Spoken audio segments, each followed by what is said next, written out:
नमस्कार।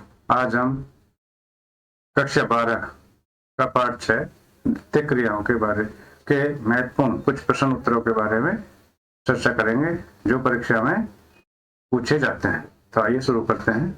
पहला क्वेश्चन है, स्वच्छंद उद्योग से क्या तात्पर्य है? वे उद्योग जो किसी कच्चे माल पर निर्भर नहीं होते वरन संगठित पुर्जों पर निर्भर होते हैं, उन्हें स्वच्छंद उद्योग कहते हैं। कुटीर उद्योग के अंतर्गत किन्हीं दो कार्यों के नाम लिखो। तो दैनिक उपयोग में आने वाले पदार्थ जैसे आचार, बीड़ी, पापड़ आदि ये कुटीर उद्योग है और स्थानीय रूप से प्राप्त संसाधनों से बनने वाली चटाई, टोकरी इत्यादि कुटीर उद्योगों के अंतर्गत आते हैं। निम्नलिखित उद्योगों एवं उनके वर्गीकरण का मिलान कीजिए। तो इसका है कि माचिस है वह वन उद्योग, माचिस वन उद्योग, माचिस का आएगा या। दूसरा है शक्कर, शक्कर किसमें है? शक्कर है कृषि आधारित उद्योग। ऊनी वस्त्र है पशु आधारित उद्योग। सीमेंट है खनिज आधारित उद्योग और प्लास्टिक है रसायन उद्योग। तो इसका उत्तर इस तरह से। नेक्स्ट है कि जर्मनी का रूर कोयला क्षेत्र किस प्रकार के औद्योगिक प्रदेश के अंतर्गत रखा जा सकता है? तो यह परंपरागत बड़े पैमाने वाले औद्योगिक प्रदेश के अंतर्गत रखा जा सकता है। उच्च प्रौद्योगिकी उद्योग में लगे कर्मियों का अधिकतर भाग किस श्रेणी में आता है? तो यह आता है व्यावसायिक श्रमिकों अर्थात सफेद कॉलर युक्त श्रमिकों में आता है। किस उद्योग को आधारभूत उद्योग की संज्ञा दी जाती है और क्यों? लौह इस्पात उद्योग, लौह इस्पात उद्योग को आधारभूत उद्योग की संज्ञा दी जाती है क्योंकि अन्य उद्योगों में आने वाली मशीनों तथा औजारों के निर्माण के लिए कच्चा माल प्रदान करता है। परंपरागत रूप से बड़े इस्पात उद्योग के लिए कच्चे माल के रूप में किन पदार्थों की आवश्यकता होती है? तो यह लोहा, कोयला, मैगजीन, चूना पत्थर इत्यादि की आवश्यकता होती है। अगला क्वेश्चन है कि जंग का कटोरा नाम से किस क्षेत्र को जाना जाता है? तो जंग का कटोरा संयुक्त राज्य अमेरिका में स्थित पीटर्सबर्ग जो लौह इस्पात उत्पादन करने वाले प्रमुख क्षेत्र है उसे जंग का कटोरा कहा जाता है क्योंकि अब ये उद्योग धीरे धीरे कम होता जा रहा है इसलिए। निम्नलिखित में से कौन सा कथन असत्य है? तो इसमें है चीनी सूती वस्त्र उद्योग एवं वनस्पति तेल उद्योग स्वच्छंद उद्योग है। ये असत्य है, गलत है। निम्नलिखित में से कौन सी एक अर्थव्यवस्था में उत्पादन का स्वामित्व तो व्यक्तिगत होता है? तो ये होता है पूंजीवाद में। इसमें पूंजीवाद में। निम्नलिखित में से कौन सा एक प्रकार का उद्योग अन्य उद्योगों के लिए कच्चे माल का उत्पादन करता है? तो यह आधारभूत उद्योग, आधारभूत उद्योग। निम्न में से कौन सा एक जोड़ा सही मेल खाता है? तो लौह इस्पात उद्योग पीटर्सबर्ग में है, सही मेल खाता है। छोटे पैमाने के उद्योगों की 3 विशेषताएं बताइए। छोटे पैमाने की, इसमें कुटीर उद्योगों से भिन्न निर्माण स्थल घर से बाहर होता है। इसमें स्थानीय कच्चे माल का उपयोग होता है एवं अर्ध कुशल श्रमिक व शक्ति के साधनों से चलने वाले यंत्रों का उपयोग किया जाता है और रोजगार के अवसर अधिक होते हैं। उत्पादन आधारित उद्योग किसे कहते हैं? उदाहरण सहित स्पष्ट कीजिए। कुछ उद्योगों के उत्पादन अन्य उद्योगों के लिए कच्चे माल के रूप में प्रयुक्त होते हैं, जैसे लकड़ी की लुगदी बनाने का उद्योग कागज उद्योग के लिए कच्चा माल प्रदान करेगा, अतः कागज उद्योग उत्पादन आधारित उद्योग होगा। स्वामित्व के आधार पर उद्योगों पर स्वामित्व के आधार पर उद्योगों को वर्गीकृत करें। तो स्वामित्व के आधार पर सार्वजनिक क्षेत्र, निजी क्षेत्र और संयुक्त क्षेत्र। तो सार्वजनिक क्षेत्र इसके अंतर्गत उद्योग आते हैं जिन्हें सरकार द्वारा संचालित करती है, जैसे भारत में आयुध कारखाना इत्यादि। निजी क्षेत्र वे उद्योग है जिनका स्वामित्व व्यक्तिगत निवेशकों या निजी संगठनों के पास होता है। और संयुक्त क्षेत्र वे उद्योग जिनको निजी एवं सरकारी क्षेत्र मिलकर चलाते हैं। परंपरागत रूप से चले आ रहे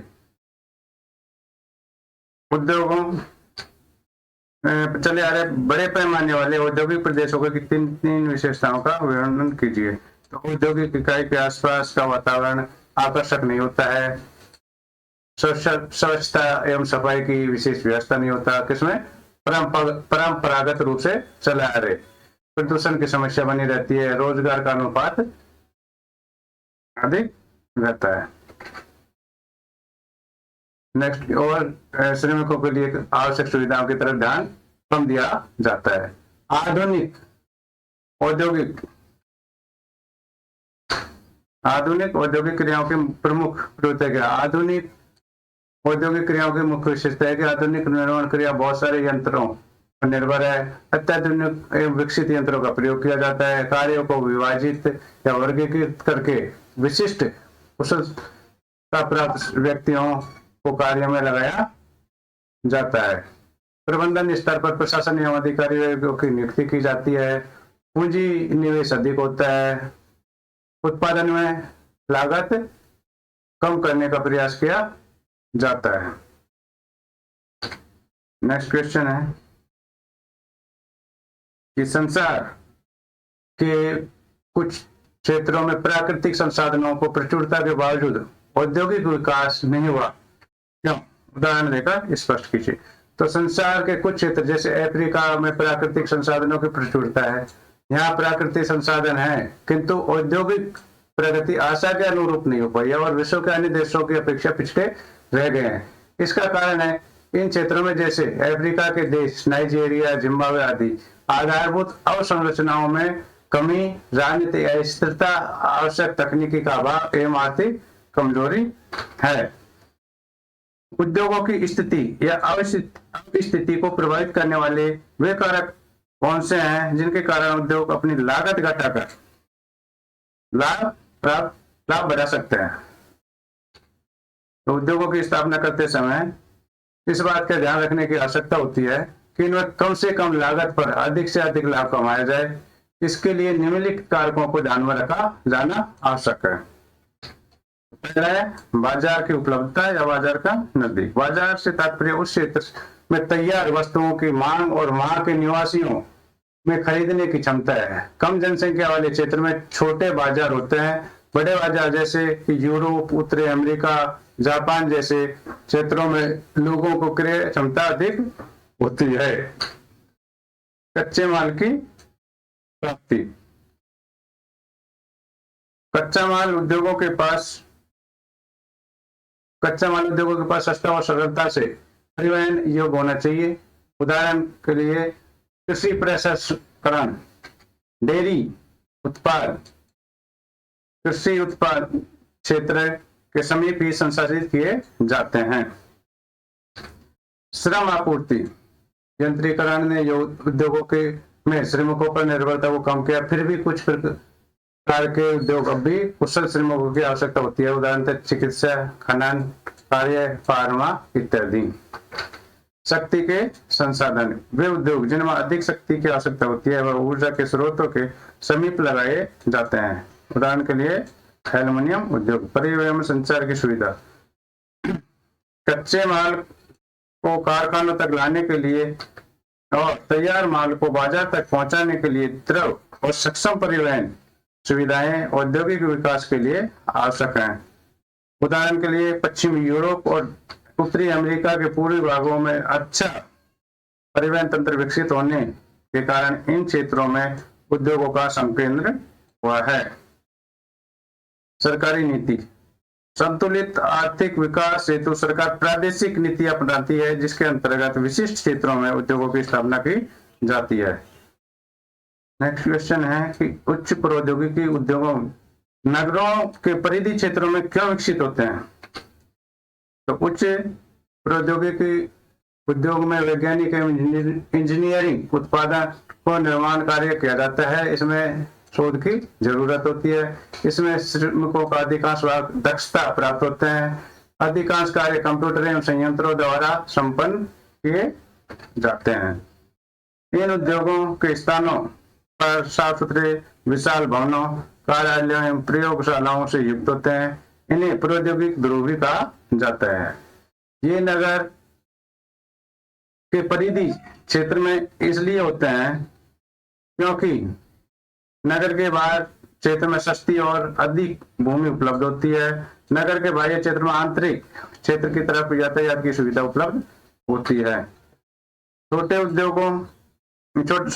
पैमाने के उद्योगों को स्थापित करने में कोई दो लाभ बताइए। छोटे पैमाने के उद्योग स्थापित होने से कोई देश कई प्रकार से लाभान्वित हो सकता है। जैसे इसमें स्थानीय कच्चे माल का उपयोग होता है एवं अर्ध कुशल श्रमिक लगते हैं। इसमें बहुत बड़ी संख्या में स्थानीय लोगों को रोजगार प्राप्त होता है। शक्ति के साधनों से चलने वाले यंत्रों का उपयोग होता है, जिससे उपभोक्ता सामग्री के उत्पादन में वृद्धि, लोगों की क्रिया शक्ति में भी रोजगार मिलने के कारण वृद्धि होती है। उदाहरणतः माचिस उद्योग, मोमबत्ती उद्योग। नेक्स्ट क्वेश्चन, आधुनिक बड़े पैमाने पर होने वाले विनिर्माण की विशेषता कौन सी है? तो आधुनिक बड़े पैमाने पर कौशल का विशिष्टीकरण, यानी बड़े पैमाने पर बनाए जाने वाला सामान जिसमें हर कारीगर निरंतर एक ही प्रकार का कार्य करता है, इसलिए उसे उसमें विशिष्टता प्राप्त हो जाती है। यंत्रीकरण यानी मशीनों का, किसी भी कार्य को पूरा करने के लिए मशीनों का प्रयोग करना। स्वचालित यंत्रीकरण की विकसित अवस्था कंप्यूटर नियंत्रण प्रणाली जो सोचने के लिए विकसित किए गए हैं। प्रौद्योगिकी नवाचार, शोध और विकासमान युक्तियों से विनिर्माण की गुणवत्ता को नियंत्रित करने, अपशिष्टों के निस्तारण और अदक्षता को समाप्त करने और प्रदूषण के विरुद्ध संघर्ष करने का महत्वपूर्ण पहलू है। संगठनात्मक ढांचा एवं स्थिरीकरण, एक जटिल प्रौद्योगिकी यंत्र विशिष्टकरण एवं श्रम विभाजन के द्वारा कम समय और कम लागत में अधिक माल का उत्पादन करना, अधिक पूंजी, बड़े संगठन और प्रशासकीय अधिकार। अगला क्वेश्चन, निम्नलिखित पर लगभग 30 शब्दों में टिप्पणी लिखिए। ये छोटे छोटे लिखना है। जैसे उच्च प्रौद्योगिकी विनिर्माण किसे कहते हैं या सक्षम उद्योग किसे कहते हैं? तो उच्च प्रौद्योगिकी वह नवीनतम पीढ़ी के उद्योग हैं। इनमें उन्नत वैज्ञानिक एवं इंजीनियरिंग उत्पादों का निर्माण एवं विकास गहन शोध के पश्चात किया जाता है। इनमें सफेद कला श्रमिकों जैसे व्यावसायिक श्रमिकों की संख्या अधिक होती है। इन उद्योगों में यंत्र मानव, रोबोट, कंप्यूटर आधारित डिजाइन तथा निर्माण, इलेक्ट्रॉनिक नियंत्रण वाले शोध तथा नए रासायनिक व औषधीय उत्पादों का निर्माण होता है। विनिर्माण, विनिर्माण का शाब्दिक अर्थ है हाथ से बनाना, किंतु अब इसमें मशीनों व यंत्रों द्वारा बनाई गई वस्तु भी सम्मिलित की जाती है। अतः विनिर्माण अजैविक व जैविक पदार्थों का नए उत्पादन के रूप में यंत्रीकरण एवं रासायनिक परिवर्तन है, चाहे ये वस्तु किसी कारखाने अथवा कामगार के घर में निर्मित हुई है।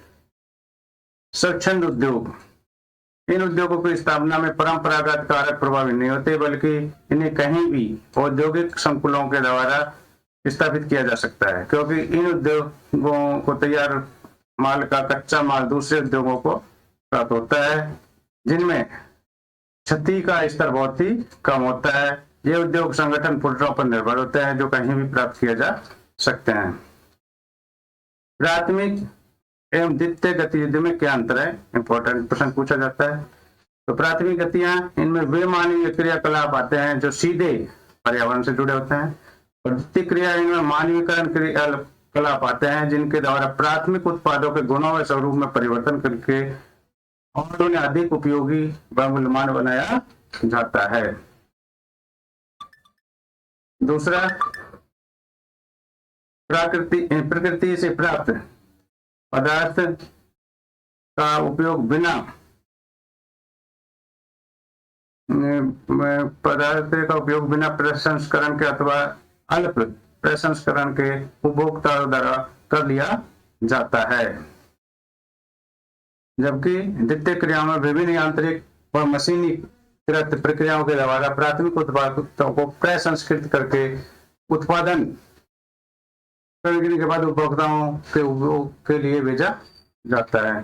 तीसरा है कि इसके अंतर्गत आखेट, भोजन संग्रह, पशु चारण, मछली पकड़ना, वनों में लकड़ी, कंदमूल, फल व अन्य उत्पाद एकत्रित करना, कृषि एवं खनन कार्य सम्मिलित है। और द्वितीय क्रियाओं में छोटे घरेलू उद्योग से लेकर बड़े बड़े कारखाने और औद्योगिक इकाइयां स्थापित की गई हैं। चौथा है इसमें कि इन गतिविधियों के अंतर्गत वे क्षेत्र आते हैं जहां विषम जलवायु व भौगोलिक दशाएं विद्यमान होती हैं, क्योंकि इन गतिविधियों के अंतर्गत उच्च जनसंख्या वाले विकसित तथा विकासशील क्षेत्र आते हैं। पांचवा है कि यहाँ के अधिकतर निवासी आदिम अवस्था का सामाजिक जीवन जी रहे होते हैं, जबकि इनके लिए भौगोलिक व जलवायु दशाएं इतना महत्व नहीं रखती हैं जितना प्राथमिक क्रियाओं के लिए महत्वपूर्ण है।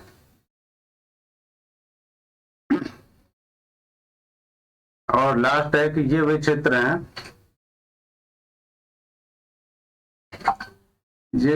हैं, जहां अभी तक आधुनिक प्रौद्योगिकी व तकनीकी का विकास व स्टेप नहीं हुआ है, और विषयों के और द्वितीय क्रियाओं विषयों के इन क्षेत्रों का आधुनिकीकरण व प्रौद्योगिकीकरण उच्च स्तर पर तक पहुंच चुका है।